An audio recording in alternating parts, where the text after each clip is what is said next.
Beberapa hari yang lalu, sebagian masyarakat Indonesia dihebohkan atas terungkapnya ratusan kotak amal di Lampung yang diduga milik jaringan Jamaah Islamiyah (JI) untuk mendanai aksi terorisme. Peristiwa ini menunjukkan bahwa penyalahgunaan dana filantropi untuk aksi terorisme masih kerap terjadi di Indonesia. Sehingga muncul sebuah pertanyaan, benarkah Indonesia darurat penyalahgunaan dana filantropi untuk aksi terorisme? Namun sebelum menjawab pertanyaan di atas, maka perlu diketahui apa itu dana filantropi. Menurut Ahmad Isomuddin 2021, dana filantropi itu lahir dari semangat seseorang yang ingin berdonasi. Pada umumnya, itu dilakukan dengan niat dan tujuan yang baik, demi kemanusiaan dan untuk menolong sesama. Mereka dengan ikhlas mengamanatkan donasinya itu kepada perorang atau lembaga yang mengatasnamakan diri untuk suatu kegiatan filantropis. Sayangnya, tak jarang dan sudah banyak bukti nyata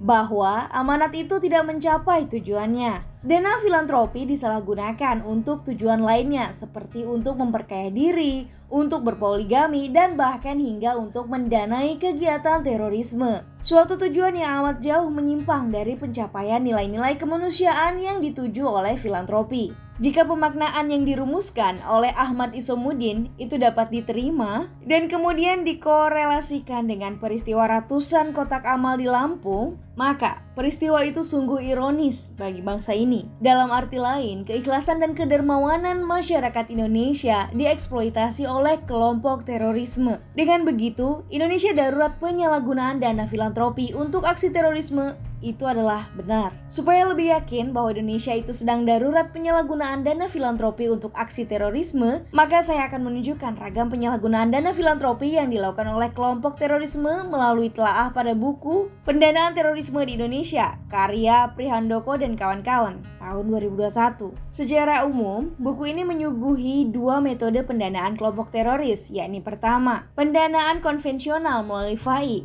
usaha kecil menengah, pengumpulan donasi mandiri internal, hingga donasi berbalut isu kemanusiaan. Kedua, metode modern melalui pemanfaatan teknologi seperti kartu tunai mandiri (ATM), kartu kredit, internet banking, mobile banking, dan virtual account. Berangkat dari dua metode pendanaan terorisme ini, maka Prihandoko dan kawan-kawan menyimpulkan terdapat 3 model penyalahgunaan dana filantropi di Indonesia yang dilakukan oleh kelompok terorisme. Pertama, pendanaan terorisme berasal dari anggota maupun simpatisan terorisme. Hal ini terlihat dalam Mujahid Indonesia Timur (MIT), kelompok teroris yang berbasis di Poso, Sulawesi Tengah. Diakui atau tidak, eksistensinya MIT ini tidak lepas dari dukungan pendanaan yang terus mengalir kepada mereka. Ada 4 sumber dana MIT, yakni sumbangan pribadi anggota, FAI berupa peretasan situs investasi online Speedline, FAI berupa pencurian sepeda motor, dan sumbangan atau donasi dari simpatisan atau jaringan kelompok. Pada poin terakhir, sokongan dana MIT yang berasal dari simpatisan ini banyak tersebar di luar Poso. Misalnya simpatisan asal Wonogiri, Jawa Tengah, Sulawesi Selatan, dan Bima NTB. Mirisnya, setelah ditelusuri, penulis memperoleh kesimpulan bahwa tujuan simpatisan membantu kelompok teroris adalah untuk mendirikan negara Islam dan menerapkan syariat Islam sekaligus di Indonesia. Kedua, pendanaan terorisme itu berasal dari korporasi atau lembaga. Prihandoko dan kawan-kawan menyebut istilah korporasi selubung, yang diantaranya Komite Penanggulangan Krisis Kompak dan ADC. Disebutkan Kompak sebagai korporasi terselubung dari Jemaah Islamiyah yang erat kaitannya dengan Ikhwanul Muslimin, terutamanya ketika konflik antar agama meletus di Maluku dan Poso antara tahun 1998 hingga 2000, di mana JI dan Kompak melihat umat Nasrani di wilayah konflik sebagai kafir harbi. Perbantuan dari Kompak kepada JI berbentuk moda transportasi para mujahidin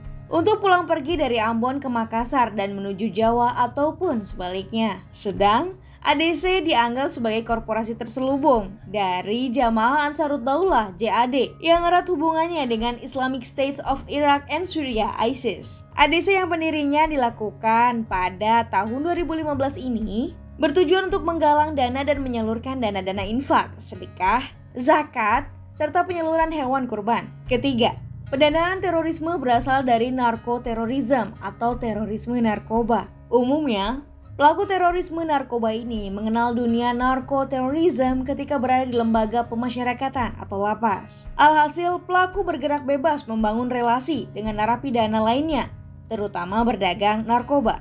Dengan kata lain, narkoterorisme tumbuh subur di lapas.